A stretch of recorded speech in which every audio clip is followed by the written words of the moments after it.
Salamat sa inyong pagbisita sa Kwento sa Dilim. Isang mundo kung saan ang bawat sulok ay may kwento ng lihim, takot at misteryo. Halina at samahan kami sa paglakbay sa mundong nakatago sa dilim. Sa gabing ito, isang alamat ng syudad ang ating susuriin. Isang kwento na kumalat noong dekada 90 at hanggang ngayon nananatiling buhay sa imahinasyon ng marami ang kwento ng isang nilalang na kalahating tao, kalahating ahas, at hindi ito kung saan-saan lang nakatira, kundi sa loob ng isang sikat na mall sa EDSA. Ito ang alamat ng taong ahas ng Robinson's Galleria. Ang simula ng alamat, noong dekada 90, naging usap-usapan sa buong Kamaynilaan ang tungkol sa isang kakaibang nilalang na umano ay nakatira sa ilalim ng Robinson's Galleria. Ayon sa alamat, may kambal na anak daw ang may-ari ng mall. Ang isa, isang normal na babae, pero ang isa, ipinanganak na kalahating tao at kalahating ahas. Sa hiya at takot ng pamilya, itinago daw ang batang ito sa ilalim ng mall sa pinakaloob na pasilyo na hindi basta-basta naaabot ng kahit sino. May mga nagsabi na sa bawat bagong tayong gusali, may mga itinatagong sikreto, at ang Robinsons, dala daw ng alamat na ito, ay naging sentro ng mga bulong, usap-usapan at takot. Mga fitting room at pagkawala.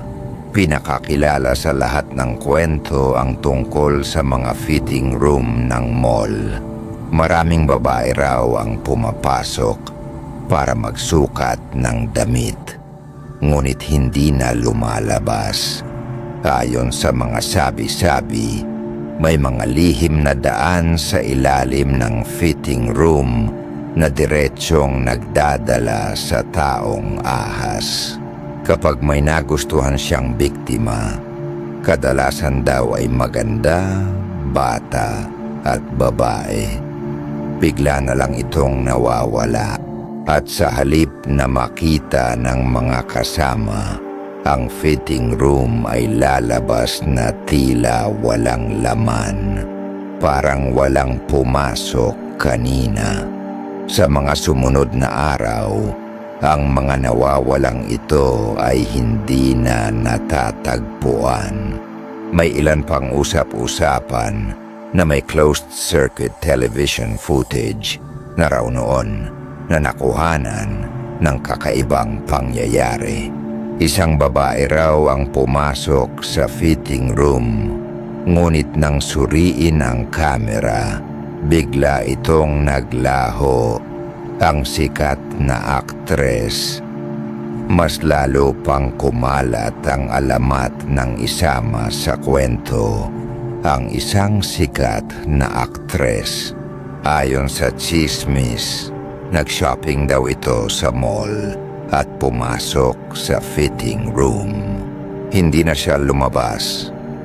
Ayon sa kwento, natagpuan siya sa ilalim ng mall, nanginginig at takot na takot. Ngunit dahil sa impluwensya ng may-ari ng mall at kapangyarihan ng pera, binayaran daw siya para manahimik. Hindi raw niya kailanman ikinuwento sa publiko ang buong karanasan.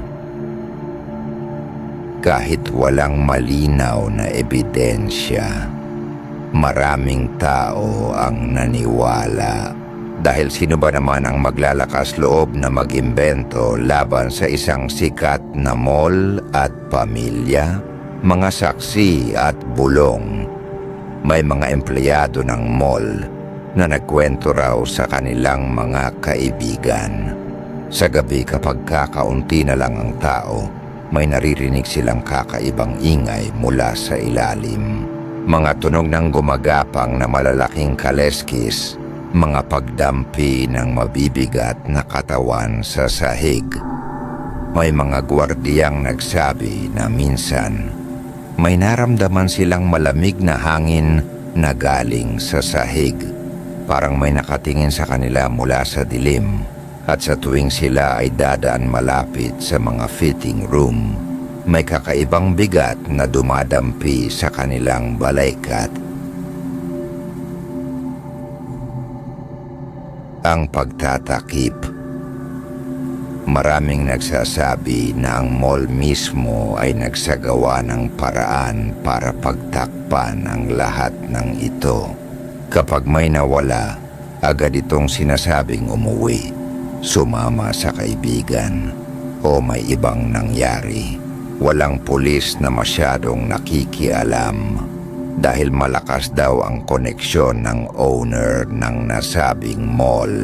Ayon pa sa alamat, ang mga pader ng mall ay puno ng mga secret passage at tunnel na pwedeng gamitin ng taong ahas para maglabas-masok nang hindi nakikita ng tao. At sa gitna ng mga iyon, may isang silid na parang trono kung saan naninirahan ang kalahating ahas na anak ng may-ari. Mga teorya. Ngunit bakit nga ba nabuo ang alamat na ito? May ilan na nagsasabing gawa-gawa lang ito ng mga tao para bumuo ng intriga at kwento na madaling kumalat. May iba namang naniniwala na ang alamat ay nakaugat sa takot ng tao sa hindi normal, sa kakaiba at sa mga nilalang na hindi kayang ipaliwanag. Subalit kahit sabihin pang tsismis lamang, ang kwento ay nanatili pa din. Hindi na siya basta kwento ng isang tao. Naging bahagi na ito ng kulturang Pilipino. Isang alamat ng syudad na bulong-bulungan sa eskwelahan, opisina, at kahit saan may usapan ng katatakutan. Ang pinakakinakilabot na bahagi, isang istorya ang laging ikinukwento ng matatanda. May dalagang bumili raw ng damit sa Robinsons. Pumasok siya sa fitting room at habang sinusukat ang damit, napansin niyang parang may gumagalaw sa ilalim ng salamin. Sa una, inisip niyang anino lang iyon ng kanyang mga paa. Pero nang tumingin siyang mabuti, nakita niya ang dalawang matang dilaw na nakatitig sa kanya. At bago pa siya makasigaw, bumukas ang sahig at siya ay bumagsak pailalim sa dilim. Sa ibaba, nakita raw niya ang isang nilalang na may katawan ng malaking ahas. Ngunit ang mukha ay tao at sa isang saglit, nawala ang lahat ng kanyang alaala.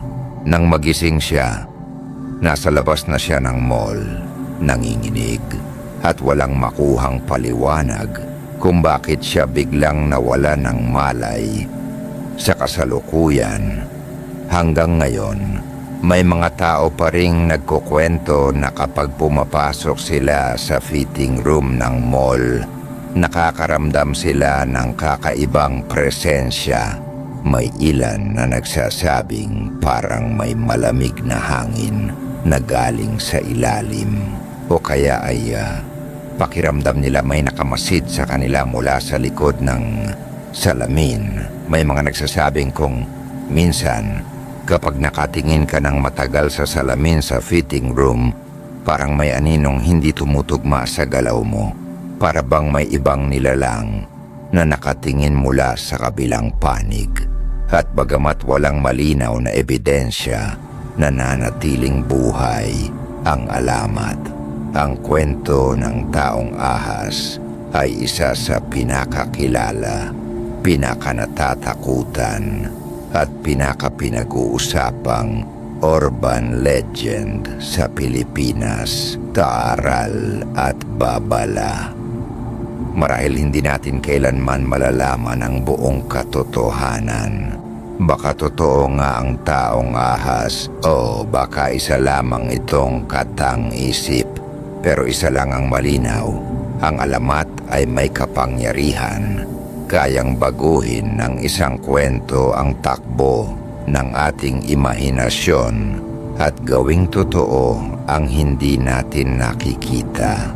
Kaya't kung sakaling mapadpad ka sa fitting room ng mall na ito, huwag kang masyadong tatagal sa harap ng salamin. Dahil baka sa isang iglap, may mga matang biglang tumingin pabalik sa iyo. At kung maramdaman mong may malamig na hangin mula sa sahig, tandaan mong mabuti. Baka hindi ka nag-iisa. At dito nagtatapos ang ating kwento. Kung nagustuhan ninyo ang kwentong ito, huwag kalimutang mag-subscribe sa Kwento sa Dilim, i-like ang video na ito, at i-share sa mga kakilala ninyong mahilig din sa mga kwentong katatakutan. Tandaan, sa bawat sulok ng dilim, may panibagong kwento ang naghihintay. Hanggang sa muli nating pagkikita,